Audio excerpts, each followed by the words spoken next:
La idea, como sabéis, Daniel, Nacho, es hacer un debate un poco sobre las ideas económicas de Podemos, las ideas más liberales de Daniel, más propias casi de la escuela austríaca, y tocar un poco los puntos esenciales que yo creo que están en el interés colectivo acerca de estas dos visiones, ¿no?, de la economía, pues aparentemente tan extremas, aunque no sé si encontrarán puntos de acuerdo, ¿no? Mi primera pregunta, vamos a tratar un poco sobre los grandes temas macro, ¿vale?, que es modelo de Estado, política fiscal, política monetaria, papel del mercado de capitales, papel incluso mercado laboral, sindicatos, etcétera, si os parece, ¿vale? Daniel, por deferencia, como tú eres casi de la casa y Nacho es invitado, esta primera pregunta le dejaré arrancar a él y luego ya vamos hablando. Sí que me gustaría que concluyerais las intervenciones un poquito y si vemos que se alarga, pues lo dejamos donde llegue. La primera pregunta, Nacho, casi inevitable, es modelo de Estado, ¿no? Es decir, en un momento dado en el cual pues al final, modelo de Estado económico me refiero, ¿no? ¿Cuál es la visión de Podemos? Un poco cuál es la visión del movimiento que tú representas hoy aquí y bueno, Daniel, cuando quieras, pues me dices. Bueno, muchas gracias por la invitación, antes de nada, es un placer estar aquí. Yo creo que es el primer planteamiento cuando nos trasladáis la pregunta de qué modelo planteamos. Bueno, yo creo que la primera respuesta es desde luego no, ¿no? Un modelo que cambie sustancialmente los elementos de la política económica que se han aplicado hasta la fecha. La política fiscal, la política salarial, por entrar simplemente en los ámbitos de la política económica, no entro en el modelo de Estado como tal, ¿no? Que nuestra posición sería desde luego darle la voz a la gente para que la gente decida qué modelo de Estado quiere tener.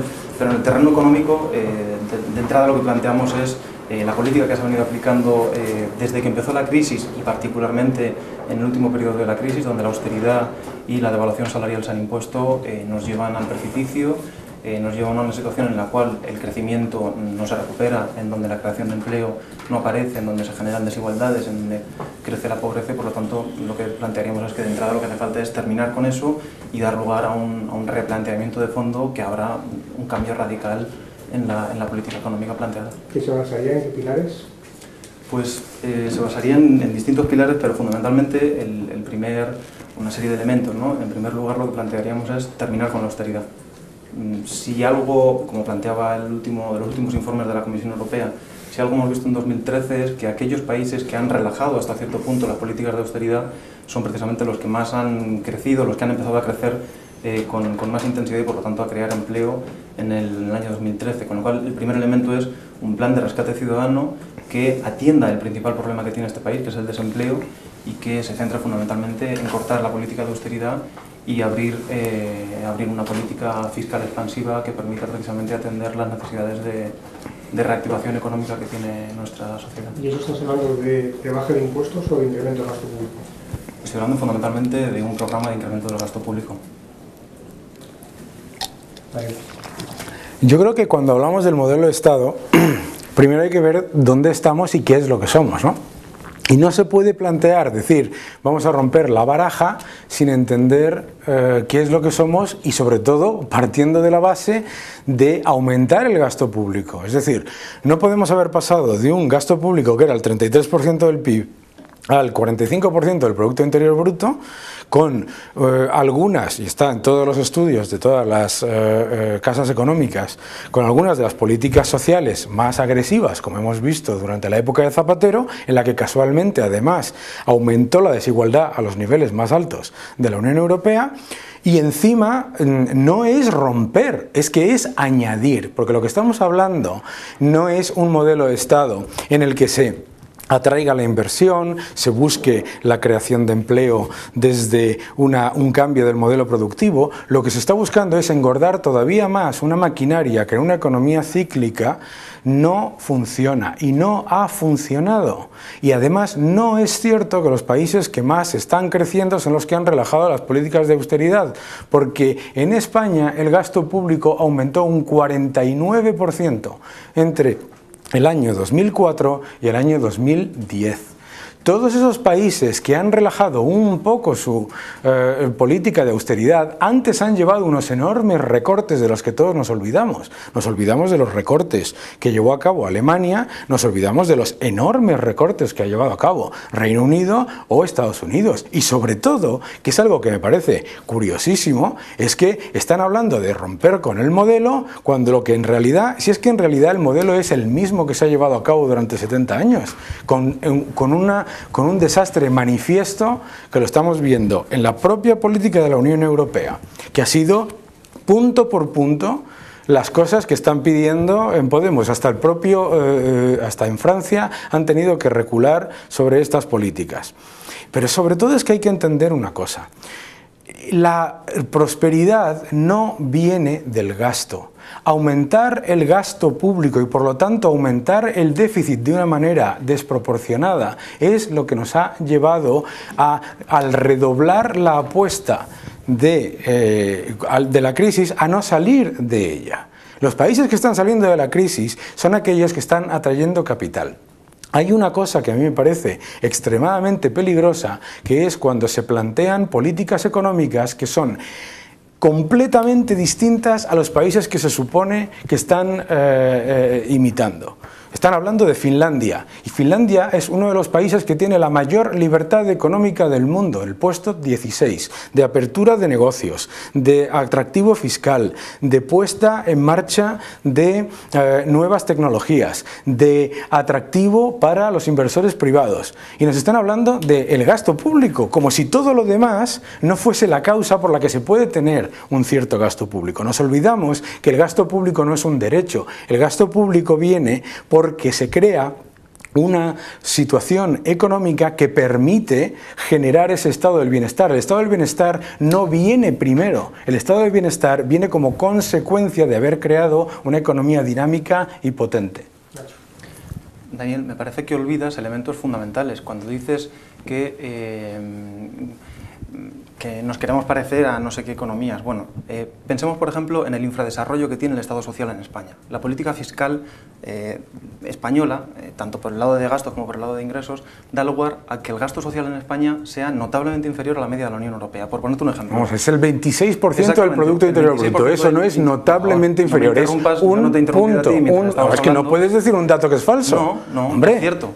Si comparas la media del gasto de la Unión Europea, de los países de la Unión Europea 15, con el gasto de el gasto español en gasto fiscal, en gasto social, perdón, tenemos un gasto social sensiblemente inferior. Igual que pasa en particular con los ingresos.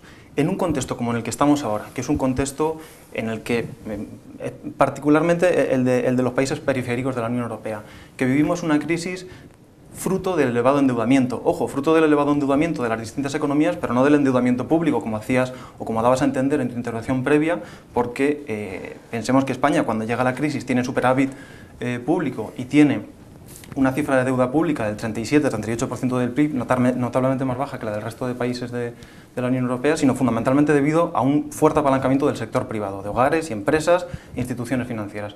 En un contexto en el que este apalancamiento es tan elevado, en el que estamos atrapados por el peso de la deuda, y en particular por el peso de la deuda en el sector privado, y ojo, también ahora en el sector público, es cierto que ha aumentado el gasto público durante estos años, en buena medida fruto del apoyo y de las ayudas dadas al sector financiero. En ese contexto, la política fiscal constituye un instrumento, y yo creo que este debate se remonta directamente a los años 30, un instrumento muy eficaz precisamente para posibilitar que el Estado inyecte rentas en la economía y por lo tanto facilite el movimiento de dinero, la creación de puestos de trabajo, facilite de nuevo básicamente un motor económico que en este momento el sector privado, por su posición y por su situación de desapalancamiento continuo, está muy dificultado, si no imposibilitado, para realizar.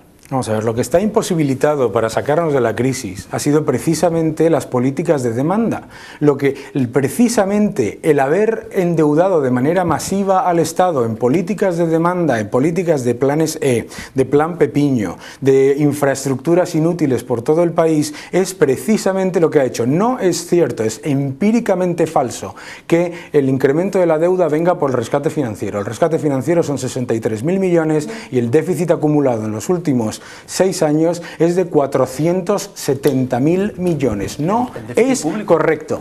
No es correcto que sea por el sector financiero. Otra cosa que es completamente falsa es que la no inversión del sector privado la tenga que cumplir el sector público. Por una sencilla razón, no estamos en 1930, no estamos en una sociedad en la que el Estado tiene caja excedentaria, no estamos en una sociedad en la que haya infracapacidad, tenemos una sociedad en la que hay sobrecapacidad, precisamente por haber invertido demasiado en nuestro propio país. Tenemos sobrecapacidad en infraestructuras, sobrecapacidad en energía, sobrecapacidad en telecomunicaciones, sobrecapacidad en el sector financiero. No se puede intentar cambiar esa dinámica simplemente gastando. ¿Y gastando en qué? No podemos entrar en una dinámica en la que digamos el gasto público como concepto liberador, porque el gasto público no es un concepto liberador. El gasto público es más impuestos. Y esa política fiscal, que tú lo que estás hablando de política fiscal expansiva, significa subir impuestos. Entre otras cosas, uno de los grandes problemas de España es que la presión fiscal se supone que es supuestamente baja con respecto a un Producto Interior Bruto en el que el Estado controla el 45%. Y en cambio el esfuerzo fiscal es el más alto de la OCDE, solo superado por 2 países. No es correcto que se paguen pocos impuestos. Las empresas españolas pagan más del 40% de su EBITDA generado en España.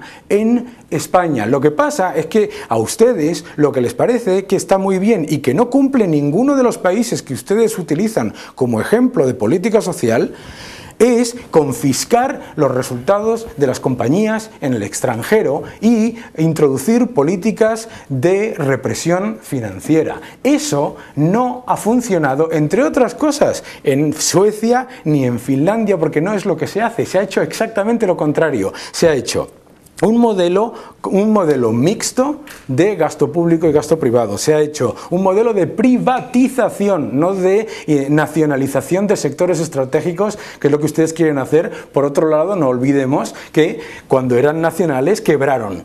No nos olvidemos de la quiebra de las eléctricas, de Sevillana Electricidad y de tantas empresas españolas que los españoles, como cuando eran públicas, tuvimos que rescatar. No podemos entrar en una dinámica en la que queramos lo que en Inglaterra se llama hacer el pastel y comérnoslo. No podemos tirar del gasto público a la vez que reprimimos financieramente a los sectores privados. No podemos. Yo creo que es muy complicado discutir cuando se dan datos como por ejemplo el que acabas de dar, ¿no? Que en España pagamos muchos impuestos. Bueno, precisamente cuando comparamos el pago la presión fiscal que hay en España con la de la media de la Unión Europea, y lo sabes y es evidente porque son datos públicos que da Eurostat, tenemos una presión sensiblemente más baja. Con respecto al Producto Interior Bruto, no con respecto a lo que pagan las empresas. Es que yo lo he dicho. Entonces, es que yo lo he dicho. Bueno, bien. Precisamente, elementos de los que nosotros planteamos en nuestro programa vienen acompañados, lógicamente, de la necesidad de una reforma fiscal que modifique sustancialmente la tributación en nuestro país. Por una razón, porque es necesario obtener más ingresos para plantear las políticas que nosotros planteamos, pero es que además el primer punto para garantizar esos ingresos ni siquiera tendría que ser una reforma fiscal, tendría que ser solucionar el problema del fraude. Solucionar el problema del fraude antes de una reforma fiscal, que sería, desde luego, un segundo planteamiento. Los dos están en nuestro programa y los dos los defendemos. Cuando hablamos de fraude fiscal en España, hablamos de que España tiene un fraude fiscal del entorno del 25% del PIB, es decir, prácticamente el doble que la media de los países de la Unión Europea. Cuando tratamos de analizar, bueno, ¿y por qué ese fraude fiscal existe en España? Y vamos a los datos que nos da Hacienda y que nos dan los técnicos de Hacienda, lo que nos dicen es que el 70% del fraude fiscal en España está concentrado en las grandes fortunas y en las grandes empresas. Son datos de los técnicos de Hacienda, me imagino que lo pondrás en cuestión. No, no es que haya que ponerlo en cuestión. No, pero yo no te he interrumpido. Bueno, por eso estoy callado. Bien. Si pensásemos en que es posible simplemente hacer aflorar la mitad de ese fraude fiscal, la mitad de ese fraude fiscal para situarnos en la media de la Unión Europea, estaríamos hablando de 40.000 millones de euros disponibles para políticas públicas, para políticas sociales que solucionen el principal problema que tiene este país en este momento, que es el desempleo y es la desigualdad.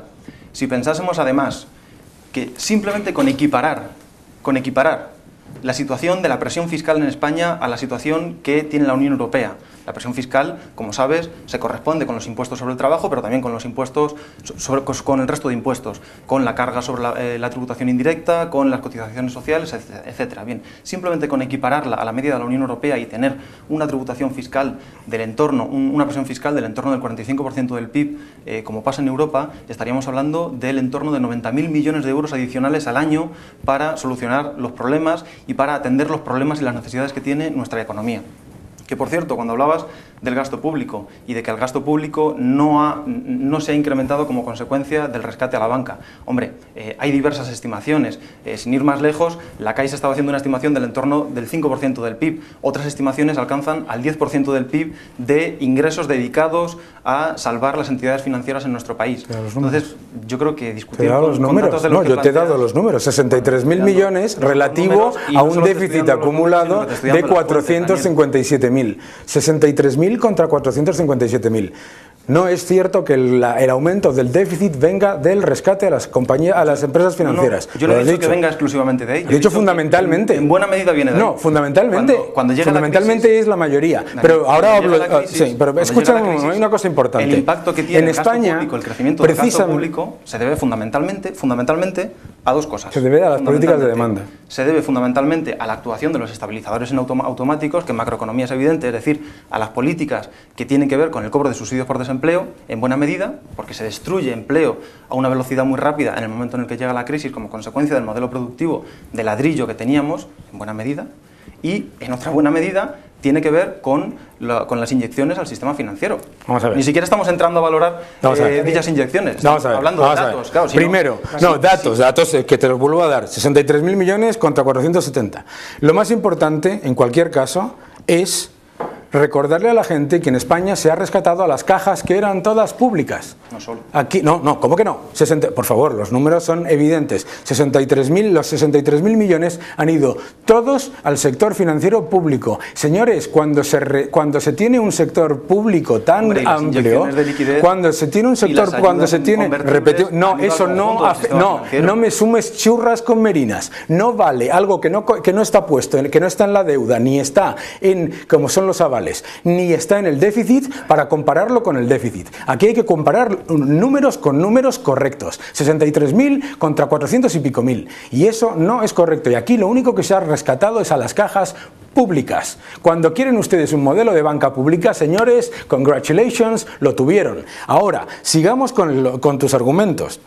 Es absolutamente curioso que estemos comparándonos constantemente con nuestros comparables de la Unión Europea, excepto en ¿qué? En libertad económica, en apertura de mercado, en flexibilidad y en mejora de las posibilidades para las empresas.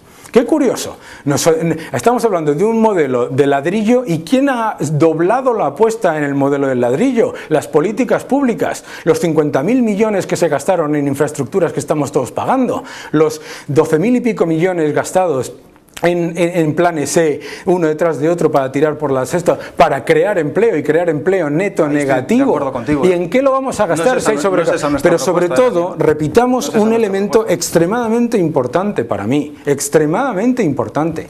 No es correcto que el aumento de la deuda pública se haya generado por los estabilizadores automáticos. No hay más que hacer los números. España, todo el gasto social es el 26% del Producto Interior Bruto y gastamos el 45%. No es correcto, estáis mintiendo a la gente, y eso es lo que me molesta, porque lo que me molesta es que utilicéis, repito, no digas que estoy mintiendo, no, porque no, sí, un debate así en estos términos no, los estabilizadores automáticos no son los causantes del déficit. En buena medida, cuando llega la crisis, el impacto de los estabilizadores automáticos, he dicho en buena medida, no he dicho totalmente, es que no puedes decir, no puedes plantear en un debate que estoy mintiendo cuando no estoy diciendo esto. O sea, es que me parecen formas de debatir muy complicadas, la verdad. ¿Qué vas a reconducir esto? A ver, segundo punto importante. Había un elemento que me parecía interesante de lo que planteabas.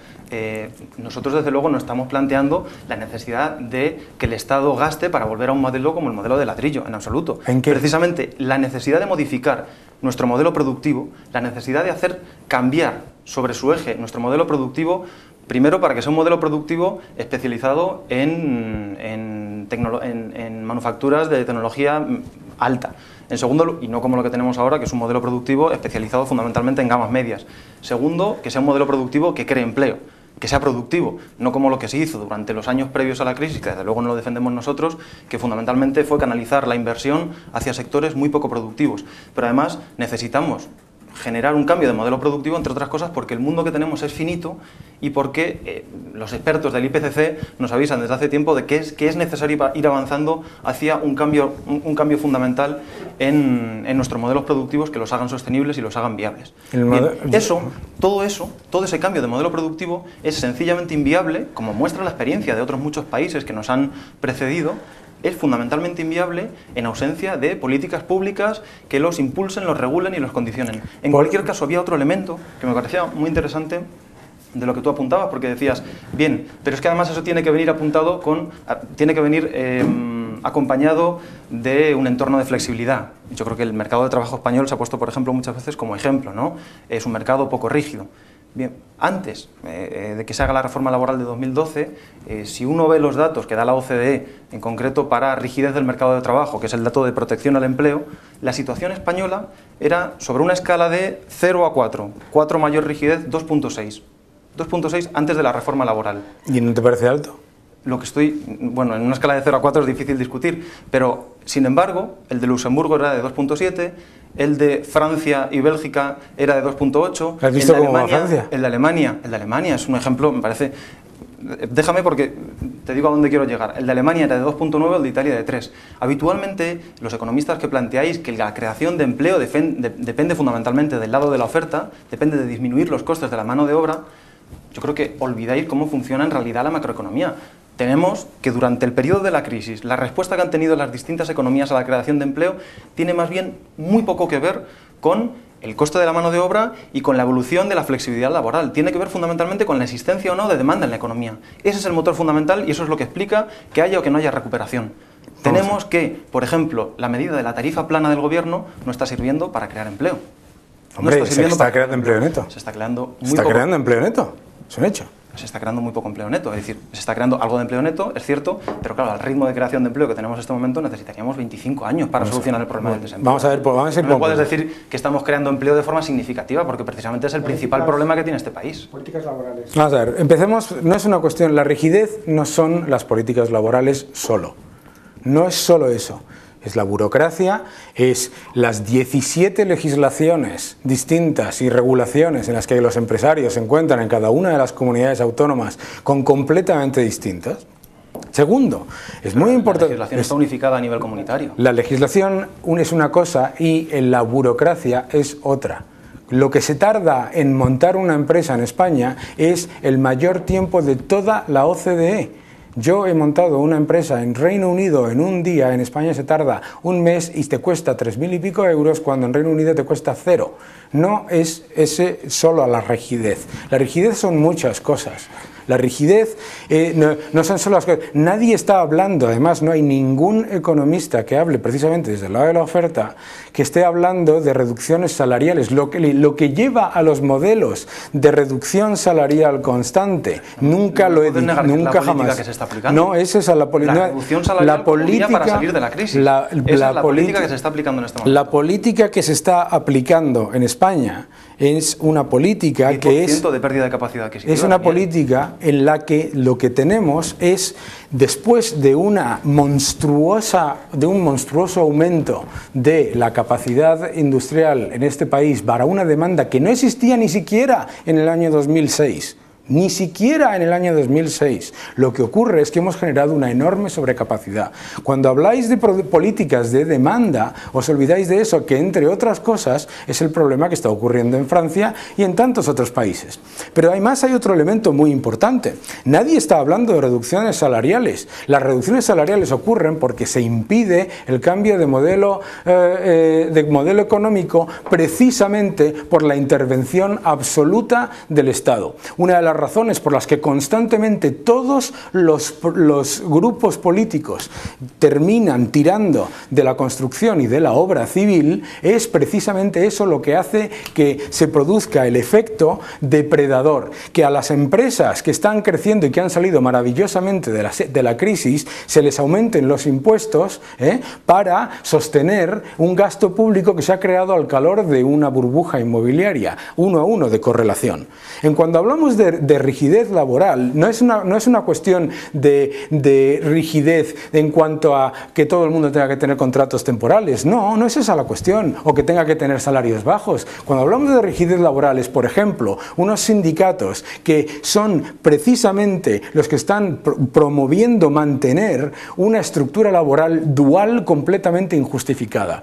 Un país en el que todo el mundo está en contra del contrato único, cosa que me parece curiosa cuando menos los del PSOE, los del PP, los de Izquierda Unida, todo el mundo en contra del contrato único. Una sorpresa en cualquier país del mundo.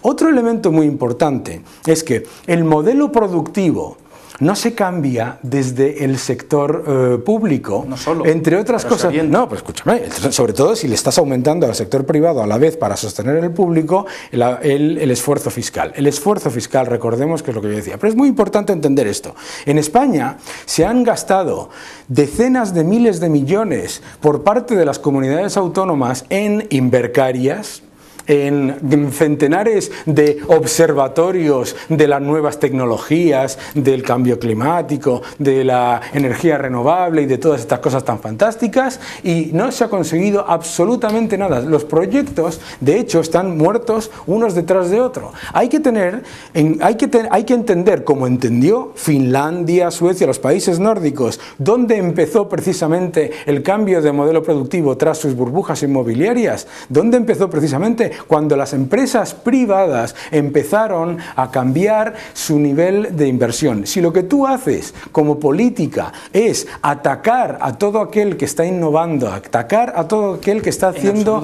nuevas... atacar a nadie. Hombre, vamos a ver, yo voy a vuestro programa. No, pero permítame terminar. Ya termino. Si te dejo, por eso no quiero interrumpirte, por eso. Yo voy a vuestro programa. Vuestro programa implica un aumento de la presión fiscal para las empresas, para todas, las grandes y las pequeñas, porque cuando habláis de las grandes, señores, esto es muy importante entenderlo, habláis de las 7.800 empresas más grandes. Esas 7.800 empresas han generado un beneficio neto, según el Banco de España, de 26.000 millones y les queréis quitar 40.000. Si los números no salen. Si es que pero sobre todo hay una cosa muy importante. Estás diciendo que las 7.000 empresas más grandes de este país han creado 26.000 millones. 26.000. Creo que deberías revisar los datos. Esos son los beneficios que ha creado el IBEX. Tendrías que mirar los datos. No, las 7.000 son 32.000 millones. Las 7.000 mayores son 32.000 millones. Está en el Banco de España. ¿Por qué? Porque tú no puedes plantear la presión fiscal o el aumento de presión fiscal cuando precisamente no estás ayudando a esas empresas a salir de ese endeudamiento en el que entraron. Por otra parte, y esto es muy importante que la gente lo entienda, esas empresas se endeudaron para internacionalizarse. Gracias a Dios que esas empresas se internacionalizaron, no tenemos hoy el 20% del IBEX quebrado. Y esto es muy importante entenderlo. Antes de entrar en el argumento que quiero entrar, vuelvo a una cosa que planteas recurrentemente y que no es correcta. Yo creo que no es correcta y que por lo tanto hay que señalarla.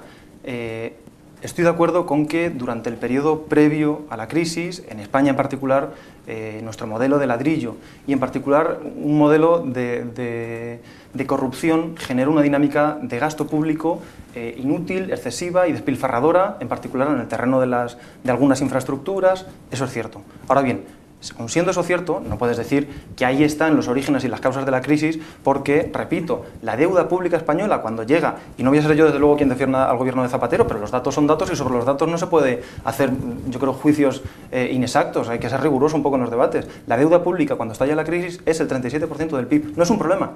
Y España no es un problema para una nación soberana que tener el 37%. Por favor, ¿recuerdas el balance? No, hombre. Te he dejado hablar. Bueno, vale.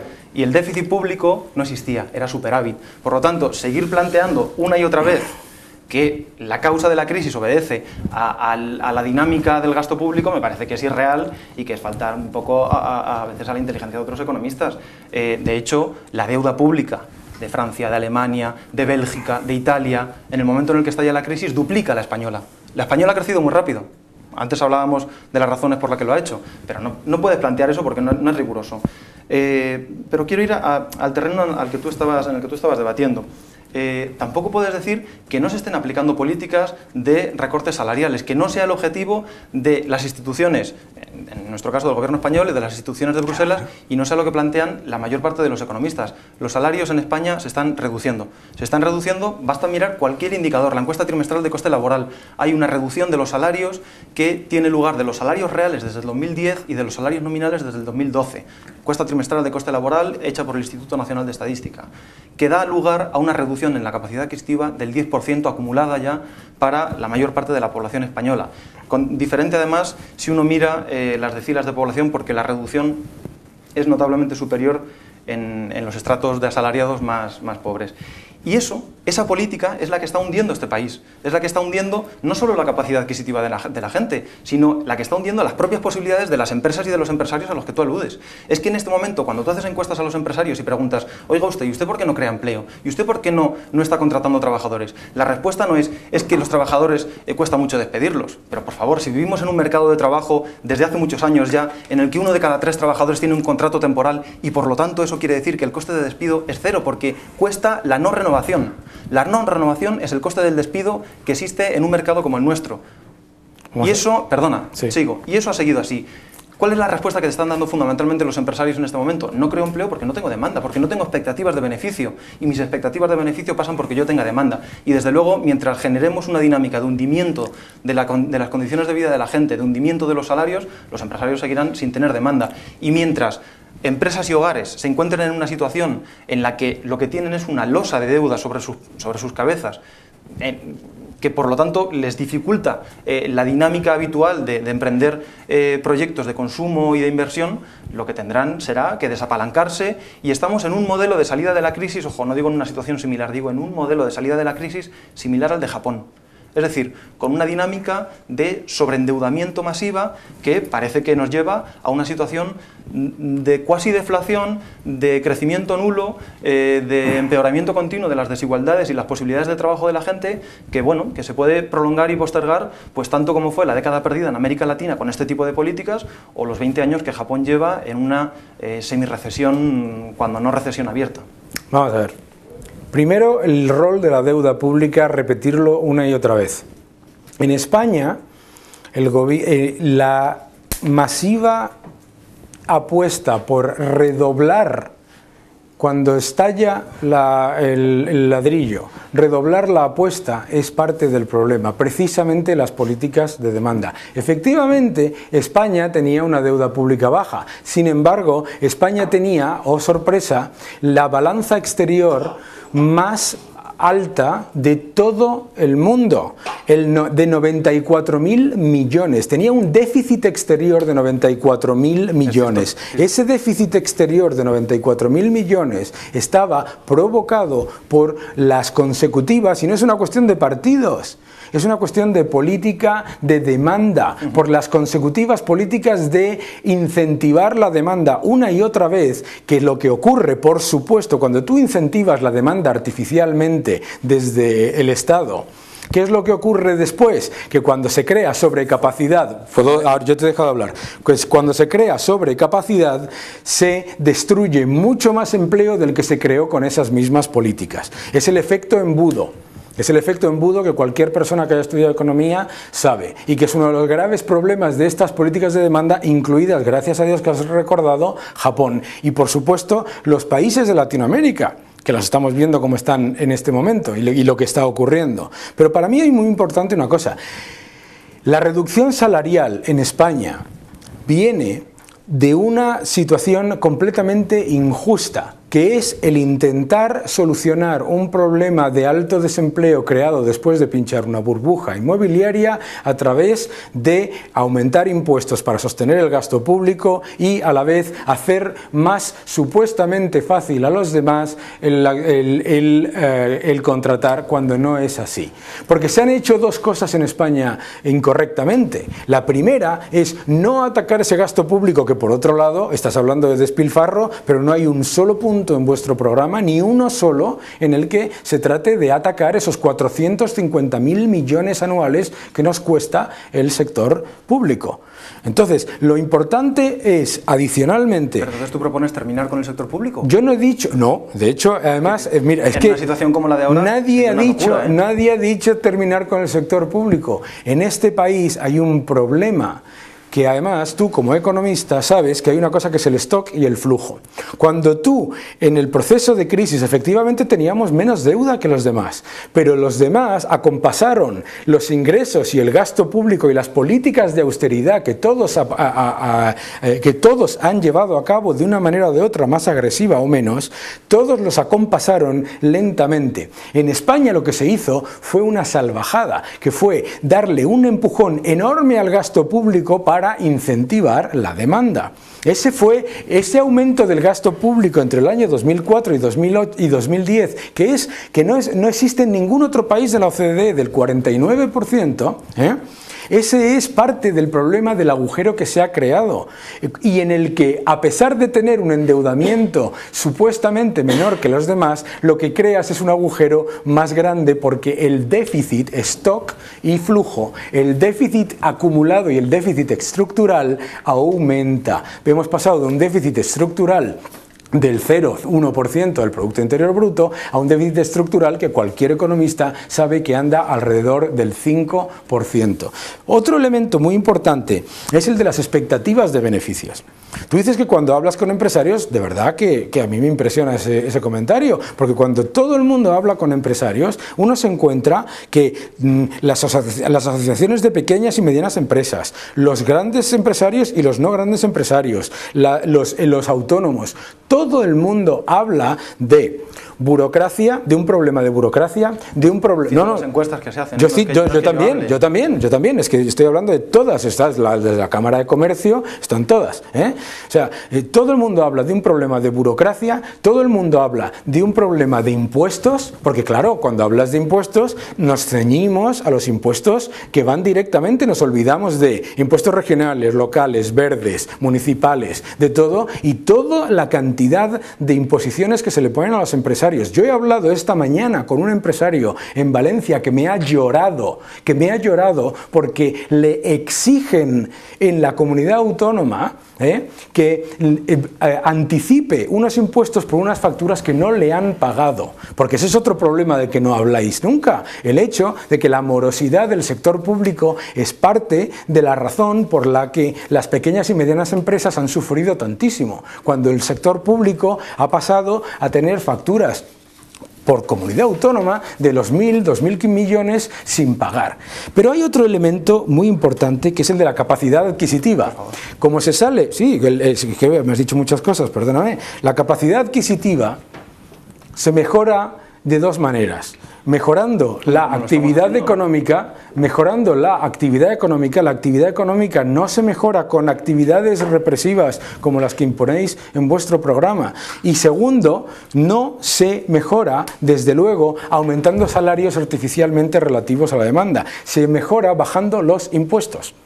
Como se hizo en todos los países en los que se ha tenido que cambiar de un modelo que era insostenible, y eso estamos de acuerdo tú y yo, a un modelo diferente. Eso ha ocurrido en todos los países que nosotros ahora miramos como ejemplo del mundo. Japón es un ejemplo del mundo en una cosa de la que siempre nos olvidamos. Es verdad que tiene mucha deuda. Japón ahorra. La necesidad de bajar impuestos, ¿de acuerdo?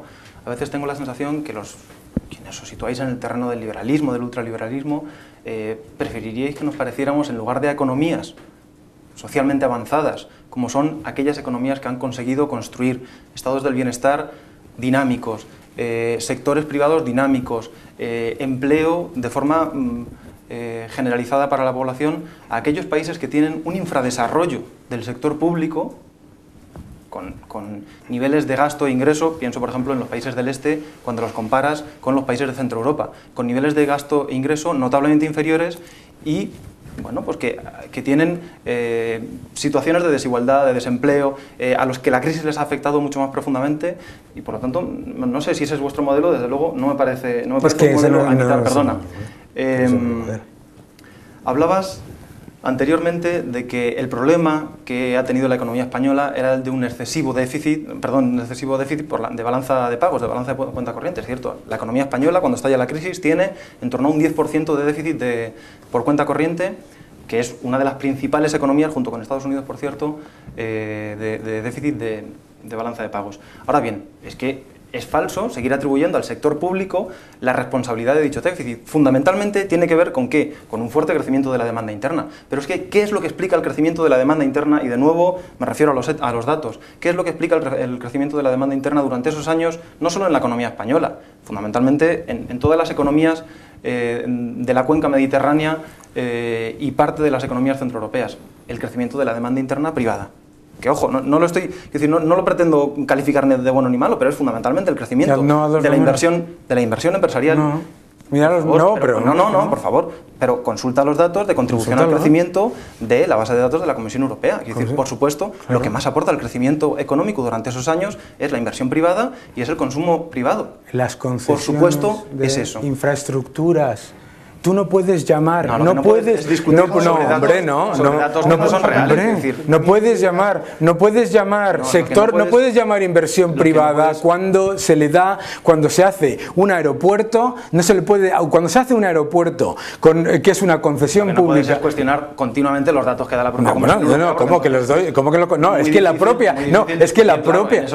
que la propia Comisión Europea, yo no sé que los datos, la propia Comisión Europea es la primera que dijo y que repitió una y otra vez, y el banco y la Asociación Europea Bancaria, que el problema fundamental que se estaba generando en España eran esas enormes inversiones. Claro, lo que pasa es que se contabilizan como privadas, pero cuando uno hace un aeropuerto, un puente que va a ningún lado, esas obras megalománicas que estamos haciendo, se estaba contabilizando como privado. Luego además se estaba contabilizando. No estoy defendiendo yo eso, lo que estoy defendiendo es cierto rigor en el debate, porque es que eso ni está en nuestro programa ni lo estamos planteando. Cuando nosotros planteamos un plan de rescate ciudadano, un plan que sirva para que el Estado se ponga al servicio de la mayoría social, al servicio de la mayoría ciudadana, de las necesidades sociales y productivas de este país, es precisamente no poner el gasto público al servicio del ladrillo, al servicio de la corrupción de nuevo, al servicio de las infraestructuras megalómanas. Es decir, no es eso. Gasto corriente. Pero además, cuando planteas gasto corriente, que el recorte de los salarios en este país tiene que ver, no sé muy bien con qué has dicho que tenía que ver, simplemente... No, lo he dicho clarísimamente. O sea, tú tienes unas políticas... Con la reducción de la actividad. No, te he dicho, tienes unas políticas de demanda que crean sobrecapacidad, ¿vale? Cuando tú observas los datos y ves cómo el recorte salarial se empieza a producir a partir precisamente de la mitad, de finales del 2012, comienzos del 2013, el recorte en los salarios nominales, ojo, no en los salarios reales que ya se venían recortando, pero en los salarios nominales, ¿por qué tiene que ver? ¿Con qué tiene que ver? Fundamentalmente con una reforma laboral que, primero, socialmente es muy injusta porque hace pagar la crisis a quien no la ha generado, es decir, hace cargar la necesidad de recortar sus ingresos a la mayor parte de la población, que es la que vive de sus salarios, cuando en realidad ellos no son culpables, ni la mayor parte ni los asalariados son culpables de la crisis. Pero es que en segundo lugar es profundamente ineficiente. Es que el cambio que se ha implementado en el proceso de negociación colectiva en este país y básicamente la voladura de la negociación colectiva es lo que en buena medida explica que los salarios estén cayendo. En ese contexto, con unos salarios que continúan cayendo, porque los salarios en economía tienen dos lados, son coste para las empresas y son demanda agregada para el conjunto de la economía. En ese contexto es imposible, es muy complicado que nuestra economía se recupere, que la gente pueda tener acceso a una vida decente y pueda desarrollar. O sea, yo creo que hay una cosa importante. Porque no he terminado. Vale, perdón. Una cosa más. Cuando hablabas de los impuestos, de nuevo... las referencias de Hacienda, las referencias son los inspectores de Hacienda. Cuando vamos a ver qué sucede con los datos de Hacienda y con los datos, no de todas las empresas, de las 3.000 grandes empresas de este país, lo que observamos es que el tipo efectivo, con datos de Hacienda, es del 3,5.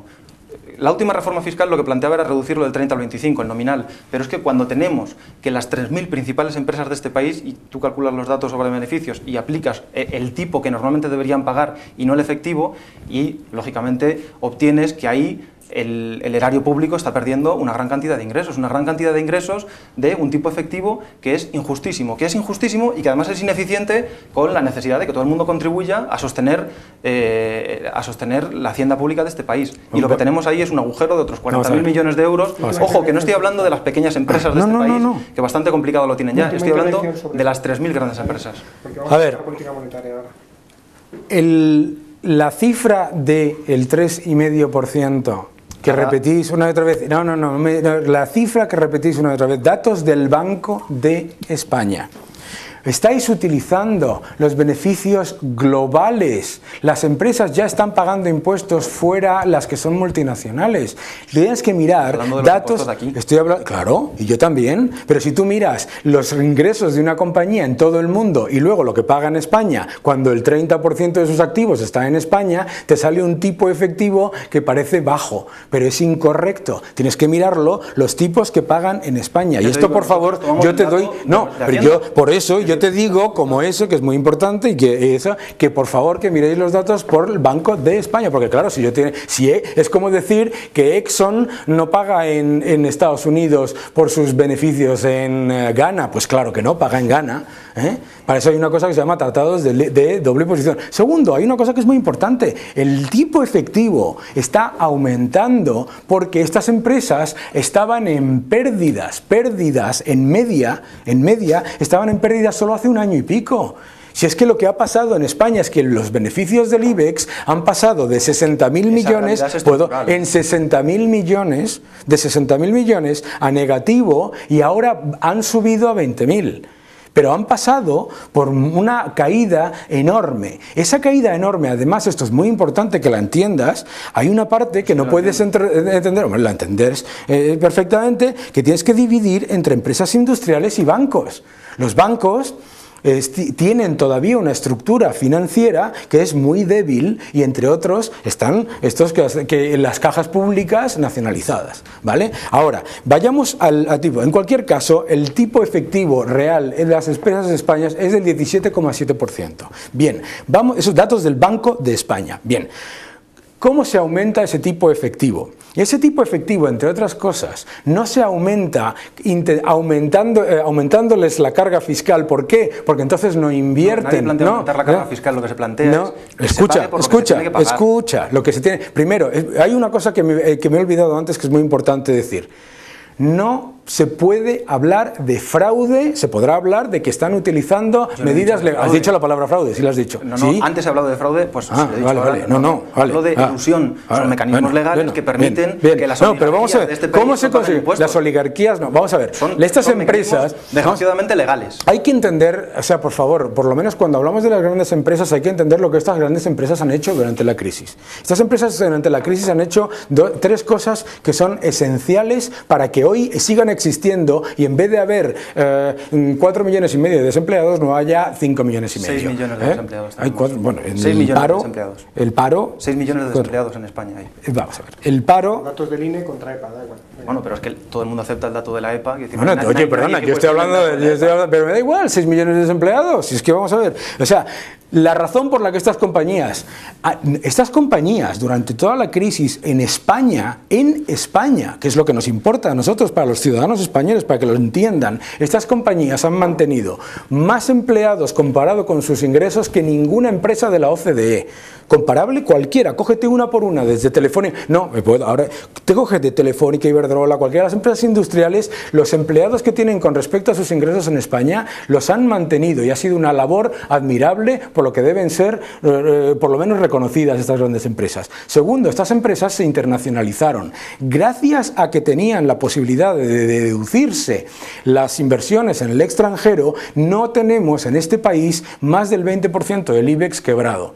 Porque si se hubieran seguido con su actividad solamente en España y sin deducirse nada, estarían cerradas. Pero en cualquier caso, Para mí lo importante, efectivamente, es, como yo no estoy diciendo que se destruya el estado de bienestar, sino todo lo contrario, sino que sea sostenible. La manera de hacerlo no es introduciendo medidas de represión fiscal. La manera de hacerlo es precisamente haciendo que esas empresas vuelvan a invertir en España. Represión fiscal no es situarse en los estándares medios de la Unión Europea. Represión fiscal es Te recuerdo de nuevo que me estás comparando constantemente con respecto a un Producto Interior Bruto en el que el Estado controla el 45%. Quiero que me compares los datos con respecto a sus beneficios en España, que estas compañías perdían dinero y algunas de ellas no se les pagaba. Tú sabes que con las compañías constructoras, las compañías eléctricas, etcétera, tienen enormes cantidades de sus resultados que no cobran. Cuando aquí se habla en España, por ejemplo, de los grandes beneficios de las eléctricas, sabes que no los cobran, que está diferido en una cosa dantesca para toda España y para las empresas también, que es el déficit de tarifa. Sabes que las empresas constructoras han estado al borde de la quiebra porque los gobiernos no les pagaban las concesiones en las que se metieron. Oye, y todo el mundo se equivoca, y todo el mundo se equivoca y nadie está diciendo que hicieron bien esas inversiones y que a lo mejor no deberían haberlas hecho, pero desde luego lo que no podemos decir es que estas empresas no han tenido un compromiso con España durante la crisis. Hay otro tema que para mí me parece muy importante, que me parece muy importante cuando nos comparamos con el resto de Europa. Cuando nos comparamos con el resto de Europa, nos comparamos para lo que nos gusta y me parece que a efectos de vuestro programa os comparáis con respecto a sostener a toda costa el entramado de gasto público, porque de los 450.000 millones de gasto público que tenemos no hay ni una sola palabra de retocarlo. Porque hay una cosa que es muy importante a la hora precisamente de sostener ese estado de bienestar es revisar ese gasto público anual. Luego tú dices que se recaudarían 40.000, 50.000, no sé cuántos mil millones y todo eso, que esas son cosas que me parecen estupendas como ejercicio didáctico, pero yo sí tengo un dato. Que en todos los países de la OCDE en los que se han llevado políticas como las que vosotros estáis pidiendo, desde Francia a los países, mira, precisamente me estaba diciendo los del este, que han llevado políticas de intentar recaudar más,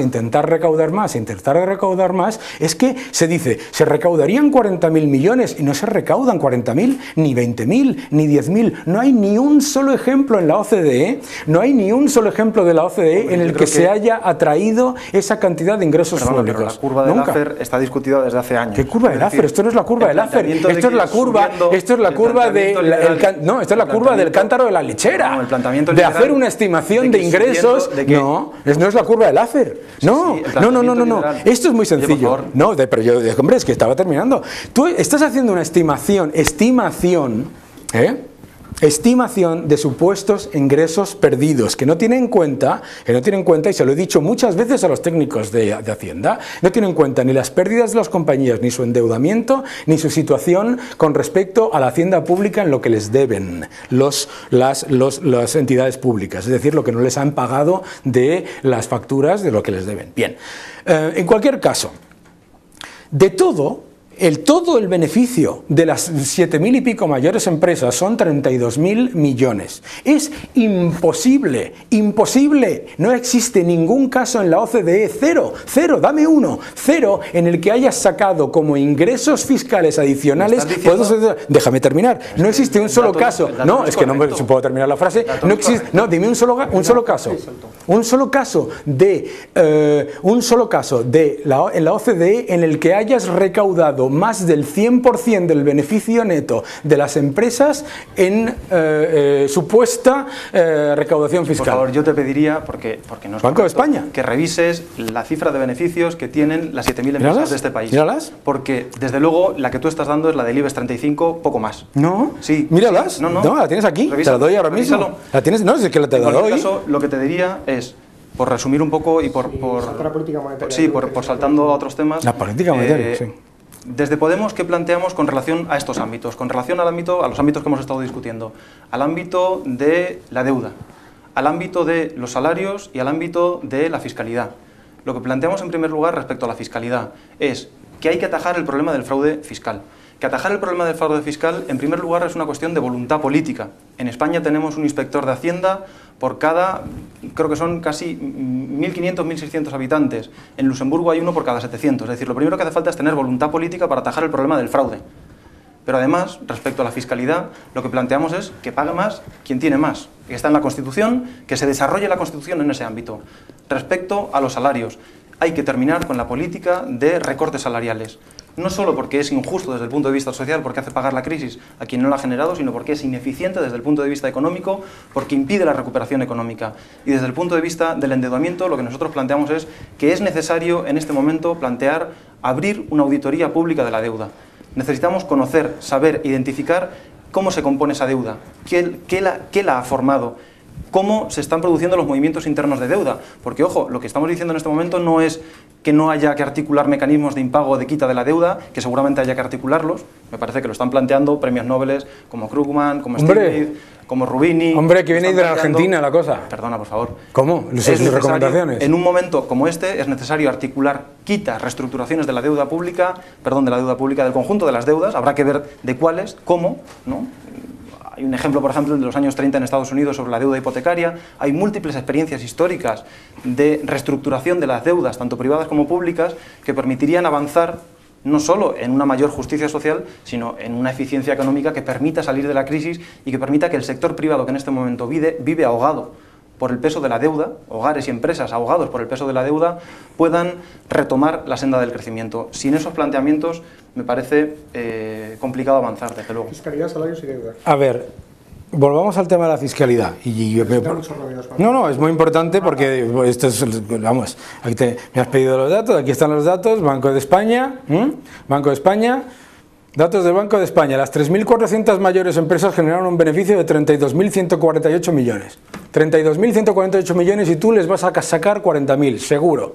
¿Qué resultado estás sacando? Claro. El real, es el Banco de España. El Banco de España, que son sus números. Porque claro, a mí hay una cosa, mira, yo hay una cosa que para mí es espectacular.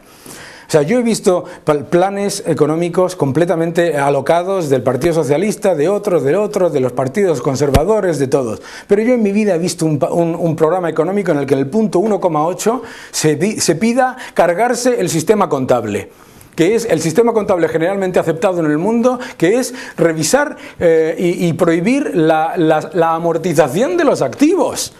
Pero es que por otro lado, que tú quieres hacer una auditoría de la deuda, que quieres hacer una auditoría de la... El punto 1.8 en concreto lo que dice es obligatoriedad para todas las empresas multinacionales y sus filiales de rendir cuentas de sus actividades. No, véalo de, por favor, véalo de que la amortización es un apunte contable falso. Por favor. No, dice que es un apunte contable falso. Dice unificar los sistemas de contabilidad europeos que existen, se llama GAAP, unificar están ya, que estáis proponiendo. Es algo que ya existe.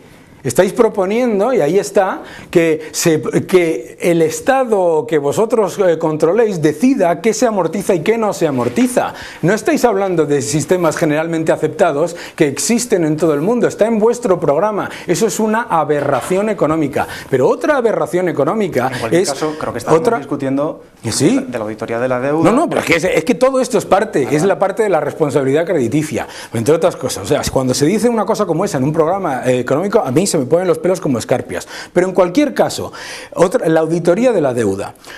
El concepto de hacer una auditoría de la deuda empieza por deslegitimar todas las instituciones del Estado desde el momento uno. Todos los municipios, comunidades autónomas, gobierno que han sido votados democráticamente y que la gente les ha decidido dar el derecho y la gestión de esos recursos públicos. ¿Pero por qué? Deslegitimar es deslegitimarlo. Bien, no, segundo, lo que no existe... Arrojar luz existe. Luz no la luz existe. Otra cosa es que decidas tú que los que ya la auditan y que los que ya la valoran, que son todos los organismos internacionales, desde el Banco Mundial, el Fondo Monetario Internacional, todo el mundo. La deuda privada no en este existe. país no se audita. ¿Cómo que no se audita? Por ejemplo, ¿cómo que no se audita la deuda privada? ¿La deuda privada en este país ha sido transformada en deuda pública? ¿Qué? El proceso por el cual las deudas privadas han sido transformadas como mucho, bueno, pero no tenemos información sobre ¿cómo eso, que no Daniel, tienes información?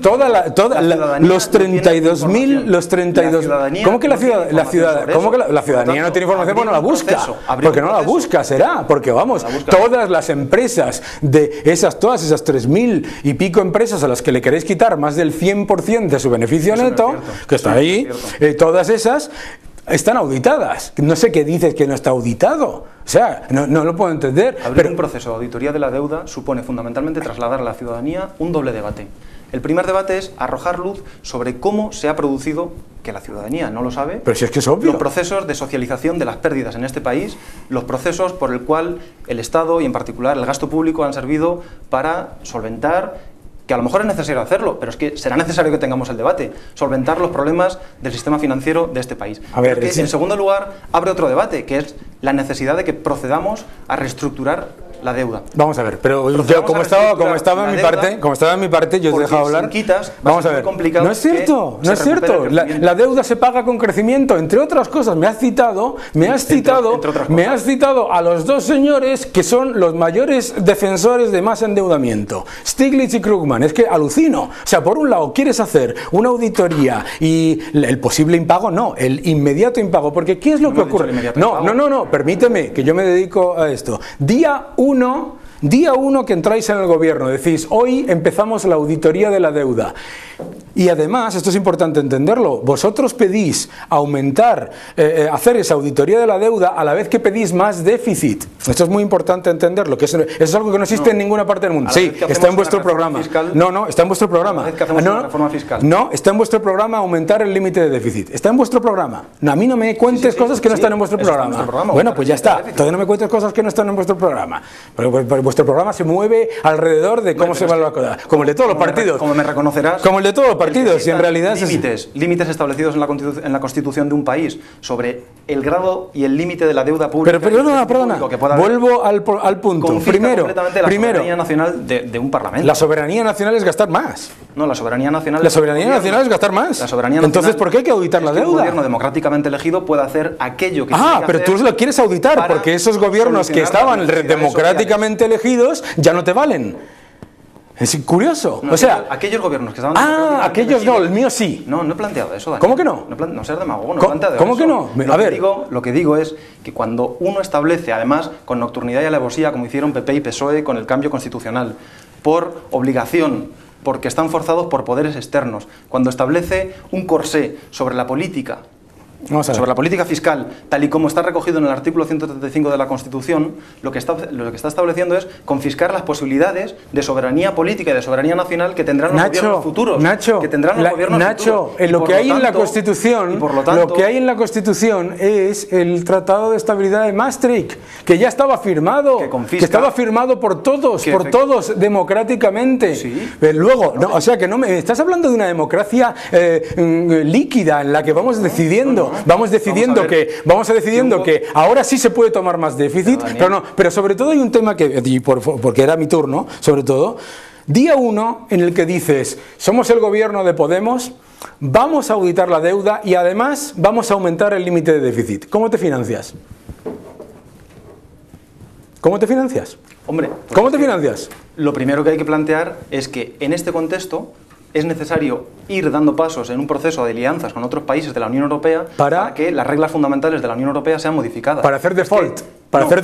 ¿Sí? No, hablemos claro. No estoy diciendo eso, estoy hablando día uno. Me explico. ¿Sí? Lo que estoy diciendo es que en un contexto donde la Unión Europea nos ha maniatado, porque nos ha imposibilitado... eso no es democrático tampoco, bueno, la Unión Europea. Es una elección democrática que gobiernos anteriores que no vale. Han hecho, no estoy cuestionando. Porque ha sido votada. Sí, ¿vale? Pero ¿me dejas hablar o no? Sí, ha sido votada y ha sido decidida en un proceso que me reconocerás que tiene un cierto déficit democrático, que es el proceso de las negociaciones intergubernamentales. Pero tú ibas a llegar a unas negociaciones intergubernamentales con otros países para hacer lo contrario. No, lo que estoy planteando es que en ese contexto, que no digo que sea antidemocrático, lo que estoy diciendo es que los contextos políticos se pueden modificar.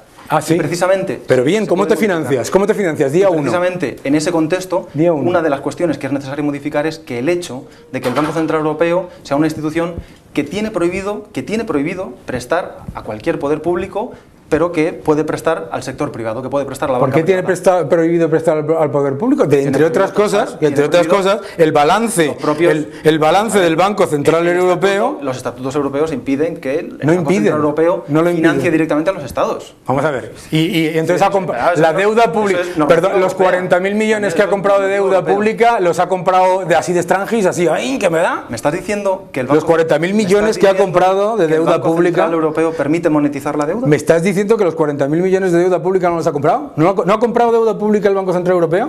Por favor, dime. Sí, ha dime. comprado, Ah, claro. entonces, Vamos, Daniel, ¿qué ha pasado? así es muy complicado discutir. El Banco Central Europeo, y lo sabes, ha puesto en marcha una política de compra de bonos en el mercado secundario. ¿Y? Eso es distinto, y lo sabes, o como economista deberías saberlo, a el planteamiento de que avancemos hacia una Unión Europea en donde el Banco Central Europeo puede hacer lo que hizo desde el principio la Reserva Federal. La Reserva Federal no hace eso. No. La Reserva Federal, como tú sabes, es privada. La Reserva Federal, La Reserva Federal, como tú sabes o deberías saber, responde directamente al Congreso. Sí, es el Congreso. ¿pero es privada o no es privada? Sí. ¿Entonces? Pero responde directamente al Congreso. Es el Congreso quien determina la política económica de la Reserva Federal. El Congreso, por eso hace la presidenta o el presidente de la Reserva Federal cosas distintas a las que pide el presidente o el Congreso. El mandato ¿Por eso? de la Reserva Federal depende del Congreso, lo sabes o deberías Vamos a ver. saberlo. A diferencia del mandato del Banco Central Europeo, no depende en última instancia del El Parlamento. mandato del Banco Central Europeo. Día 1. Dime qué ocurre. Pues ocurre, ¿Qué ocurre? como se ha demostrado históricamente, que es posible monetizar la deuda ¿Ah, en sí? algunos países en contextos donde tenemos Sí. 6 millones de parados. ¿Qué ocurre en con la deuda? contextos- ¿Cómo se financia esa deuda privada que Si tanto me te preguntas, preocupa? Déjame que te conteste por lo menos. Venga, Daniel. ¿qué ocurre? En un contexto donde tenemos la gran cantidad, tú hablabas antes de sobrecapacidad, yo no veo sobrecapacidad por ningún lado, yo lo que veo es una gran cantidad de recursos infrautilizados. Eso se llama sobrecapacidad. Bueno, depende de cómo lo miremos. Bien, yo lo que veo es 6 millones de parados. A mí 6 millones de parados no me parecen sobrecapacidad. En un contexto donde hay tantos millones de parados, en particular en los países periféricos de Europa. No, estamos hablando de comprar bonos, no de los parados. Los parados y comprar bonos no tienen nada que ver. La política monetaria que se está aplicando en este momento, vayamos por allí, expliquémoslos así, es una política monetaria, no sé lo que plantearás tú, que resulta inútil. Resulta inútil, ¿por qué? Porque a pesar de que haya inyecciones masivas de liquidez, eso no está permitiendo que se restaure el crédito, que se recupere el crédito y que, a pesar de los bajos tipos de interés y de las distintas inyecciones y de las compras de activos, que sea posible, que sea viable, que las empresas y los hogares vuelvan a recuperar su actividad productiva. Pero si tú lo que quieres es que en los este contexto, pero si tú en te este preocupan contexto, las empresas y en los contexto de trampa hogares, de liquidez, si a esa ti te política preocupan está las resultando inútil. Si a ti te preocupan las empresas y los hogares, que con todos mis respetos no lo veo, no puedes preocuparte. No, y te lo digo, no puedo, no, y te lo voy a explicar y me lo explicas. ¿Sabes por qué no lo veo? El día 1 en el que decidas hacer la auditoría de la deuda y te financies el sector público y se financie el sector público con eternas recompras de bonos por parte de un banco central llámalo tú democrático, ¿se oye? Vamos a acabar ya, de todas formas, chicos. O sea, en el primer momento lo que te pasa es lo que ha pasado en Argentina, que el sector privado desaparece, y la razón por la que el sector privado desaparece es porque no se puede financiar, porque esa deuda que tú dices que les ahoga no se puede financiar. Nosotros no estamos planteando un default de la deuda. Nosotros lo que estamos planteando es la necesidad de avanzar en un proceso de auditoría de la deuda que permita abrir un doble debate. Repito, que permita abrir un doble debate si es que la tiene deuda que ver con la necesidad de reestructurar la deuda. Simplemente voy, por ejemplo, a la propuesta que están haciendo algunos economistas europeos en torno, PADRE me parece que se llamaba, ¿no? Un plan de reestructuración de la deuda políticamente aceptable. Ese plan, por ejemplo, lo que plantea es una cosa tan sencilla como la necesidad de articular un pool de deuda. Un pool de deuda en el que las distintas economías sean capaces de volcar sobre un fondo común la deuda que en este momento les impide respirar. ¿Cómo lo financias eso? Hombre, es que ¿Con claro, qué financias eso? Tendremos que avanzar, precisamente... No, ¿con qué? Pero al final, ¿de qué eso que hay? Lo que está planteando ese plan, que no es nuestro, que es de economistas europeos, es que sea el Banco Central Europeo la institución que pueda financiar eso. Es decir, el Banco Central vuelvo al punto. Vuelvo al punto importante. Tiene capacidad Vuelvo al punto. financiar eso. Vuelvo al punto. El Banco Central Tiene Europeo, capacidad. cuyo balance se ha disparado de 1.000 millones a 3.000 millones Se ha en menos triplicado. de 9 años, y haciendo todo ese tipo de políticas, meterse a hacer eso, lo que lleva es a la destrucción del sector privado, que te preocupa, y acepto que te preocupe personalmente, pero todos los países que han llevado a cabo esa política que tú me dices, si no son reserva mundial como es Estados Unidos, y nosotros no somos reserva mundial de nada, lo que te metes es en un proceso en el que el sector privado no tiene acceso a financiación internacional. Ninguna. Y en un país que tiene... Dejar, chicos.